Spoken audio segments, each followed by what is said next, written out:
जय बोलिए त्रिकालवर्ती त्रैलोक पूज्य विश्वाराध्य पंच परमेष्ठी भगवान की अनंत अनंत सिद्ध परमेष्ठी भगवान की वर्तमान जन शासन नायक श्री वर्धमान महावीर भगवान की परम पूज्य आचार्य भगवान श्री समंत भद्र स्वामी मुनि महाराज की परम पूज्य सिद्धांत चक्रवर्ती आचार्य गुरुदेव श्री विद्यानंद जी मुनि महाराज की विश्व कल्याण कारक अहिंसा प्रदान श्रीमद विश्व धर्म की जैनम जयतु शासनम विश्व कल्याण कारकम धर्म स्नेही सत श्रद्धालु यहाँ पर उपस्थित आप सभी भव्यवर पुंडरीक पुण्यात्मा महानुभाव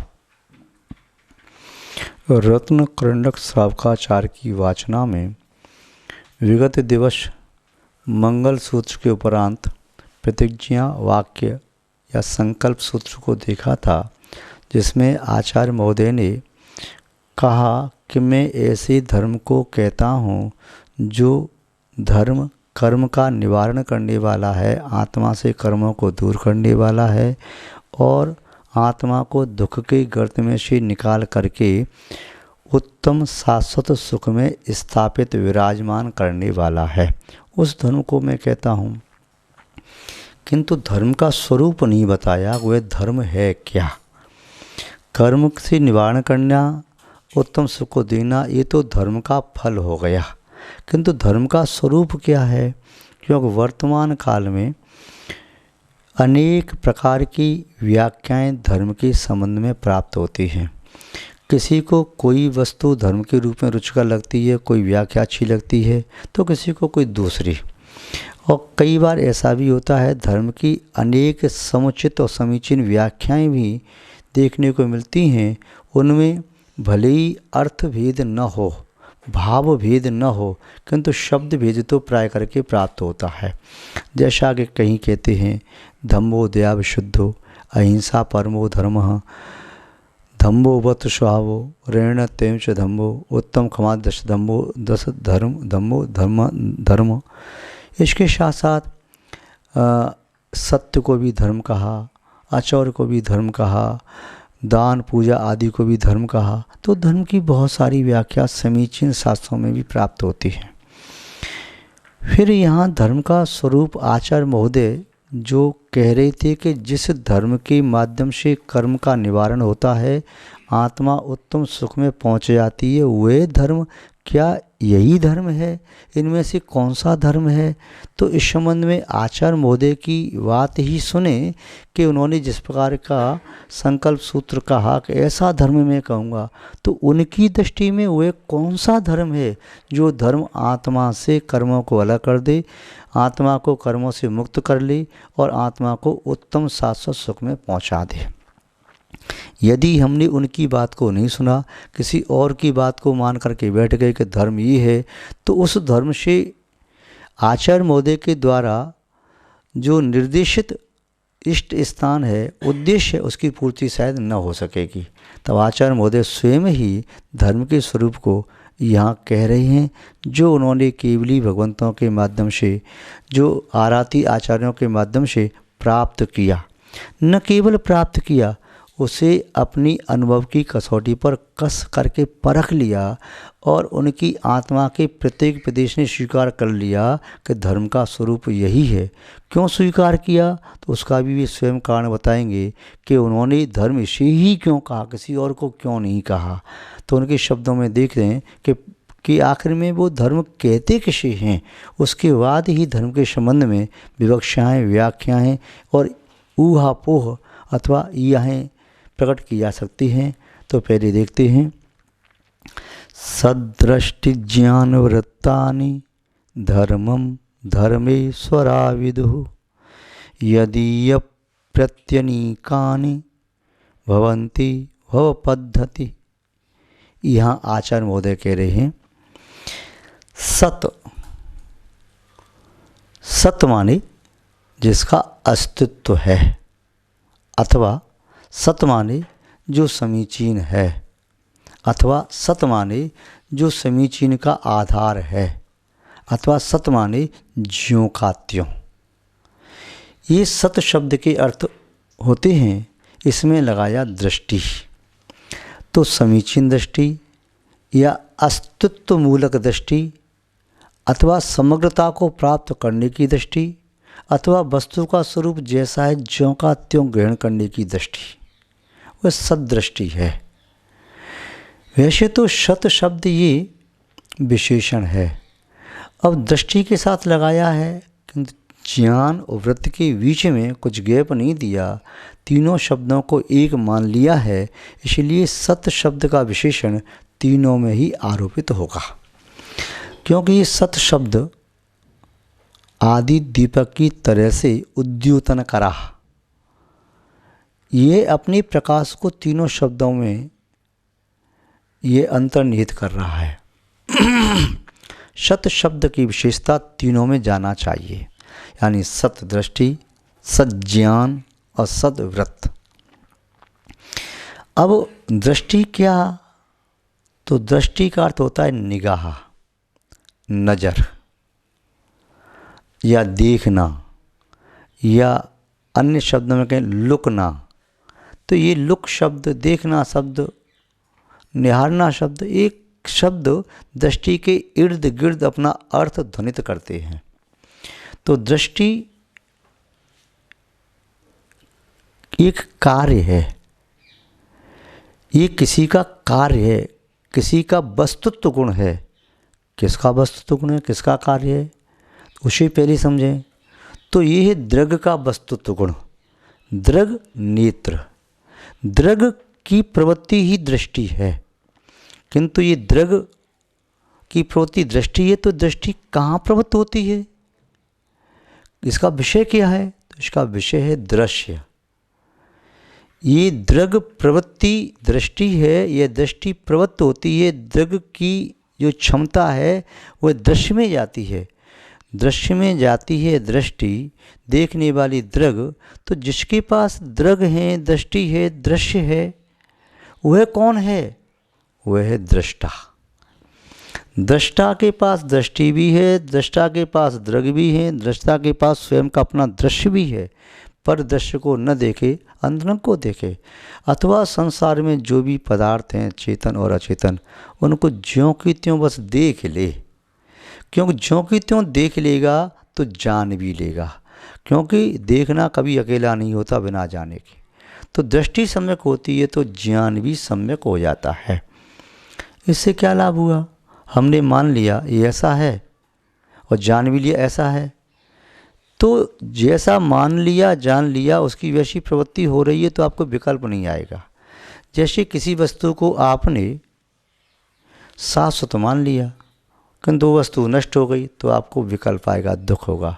अपनी वस्तु है तो दुख होगा और शत्रु की वस्तु है तो खुशी होगी। किंतु आपने स्वभाव जान लिया वस्तु नष्ट ही होनी है।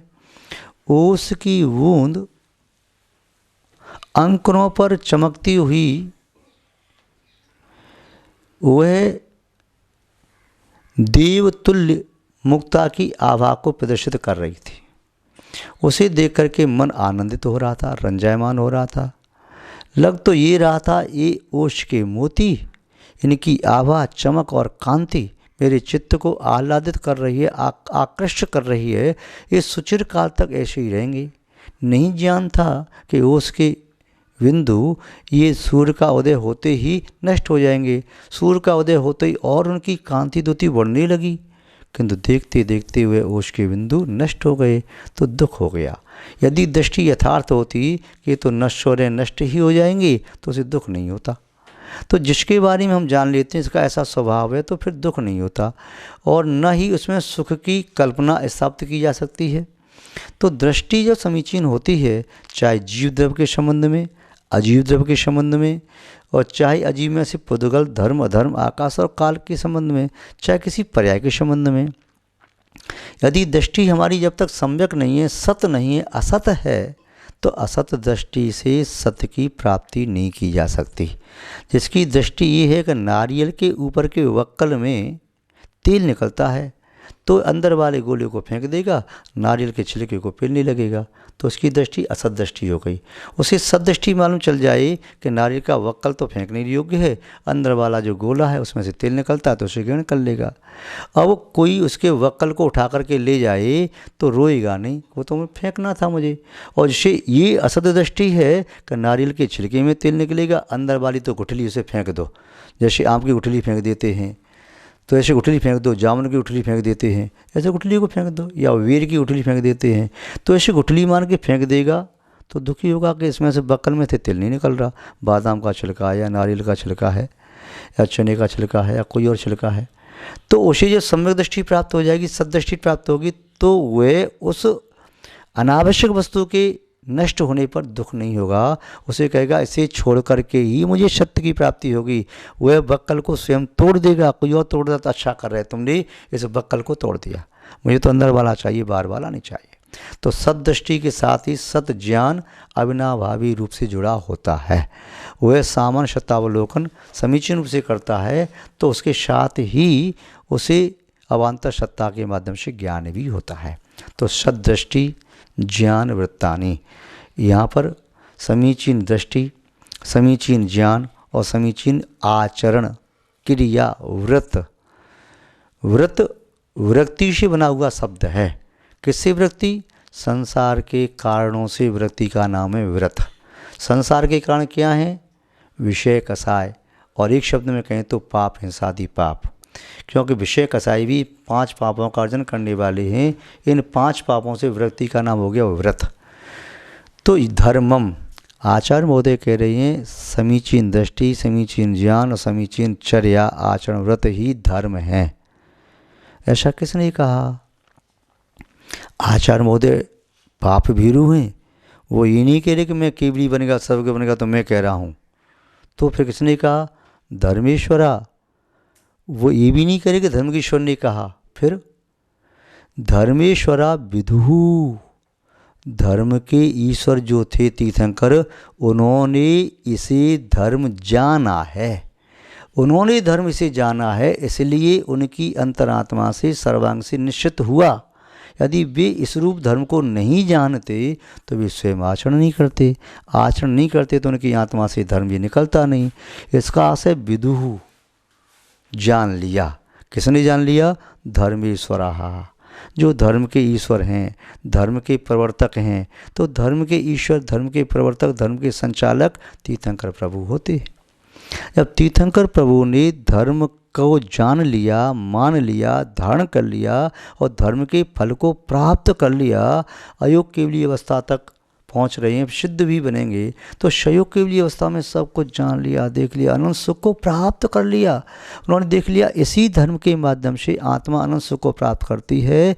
तो घातिया कर्मों को नाश कर, मोहनी कर्म को नाश कर अनंत सुख को प्राप्त कर लिया। ज्ञानावरण दर्शनावरण आपको प्राप्त कर, अनंत दर्शन अनंत ज्ञान प्राप्त किया और अंतराय कर्म को नाश करने शक्ति को प्राप्त कर लिया, धर्म का फल प्राप्त कर लिया।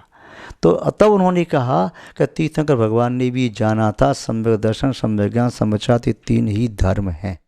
तो समीचीन ज्ञान, समीचीन व्रत तभी आते हैं जब समीचीन दृष्टि हो।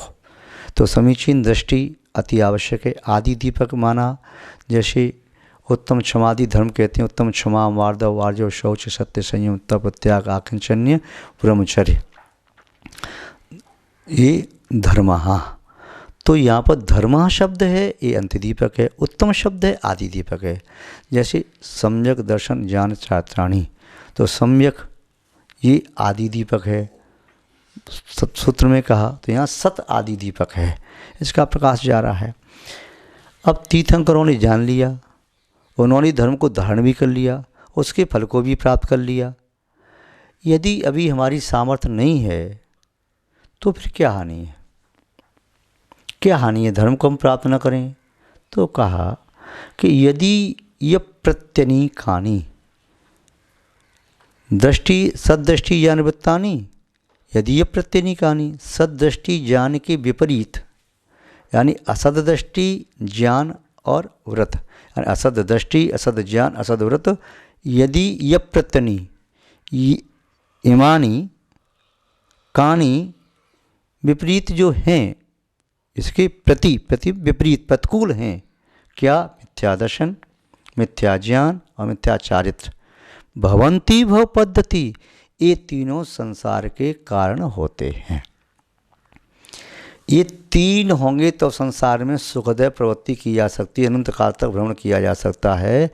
तीन में से यदि एक छूट गया तो अनंत काल तक संसार में परिभ्रमण नहीं किया जा सकता। किंतु एक छूटता नहीं है, छूटे तो दो एक साथ छूटते हैं। मिथ्या दर्शन मिथ्या ज्ञान छूट जाता है तो मिथ्या चारित्र अब उसके पास नहीं बचा, पर सम्यक चारित्र भी नहीं है। दर्शन में तो ऐसा आता है कि या तो दर्शन मिथ्या होगा या सम्यक होगा। हो सकता है कि मिश्र भी बन जाए, ज्ञान भी मिथ्या होगा या सम्यक होगा, हो सकता है मिश्र भी बन जाए। पर चारित्र में फिर क्या है? प्रथम द्वितीय तृतीय स्थान में तो अचारित्र है, प्रथम द्वितीय तृतीय अचारित्र शम मानते हैं। पर चौथे स्थान में सम्यक दृष्टि है तो वहाँ पर भी असंयत सम्यक दृष्टि है, उसके पास भी अचारित्र है। पाँचवें में एक देश चारित्र प्रारंभ हुआ, छठवें से सकल देश व्यवहार चारित्र आया, सातवें से निश्चय चारित्र का प्रारंभ हुआ। तो समीचीन ज्ञान दर्शन और चारित्र ये व्यवहार मोक्ष मार्ग हैं। इनमें आत्मा की परिणति निश्चय मोक्ष मार्ग है। तो मार्ग, व्यवहार और मोक्ष, निश्चय को प्राप्त करने के लिए व्यवहार अनिवार्य है। छत पर पहुंचने के लिए सीढ़ी की आवश्यकता होती है। सीढ़ी आप जानते हैं, दो बल्लियां होती हैं, बीच में पेड़ होते हैं, दो बल्ली बराबर की होती हैं, साथ साथ खड़ी की जाती हैं। एक सम्यक की माने, एक ज्ञान की माने, उसका पेड़ लगाए जाते हैं, चारित्र के होते हैं, उन पर चढ़ करके ही चढ़ा जाता है। सम्यक दर्शन और सम्यक ज्ञान से कोई मोक्ष मार्ग ही नहीं बनता।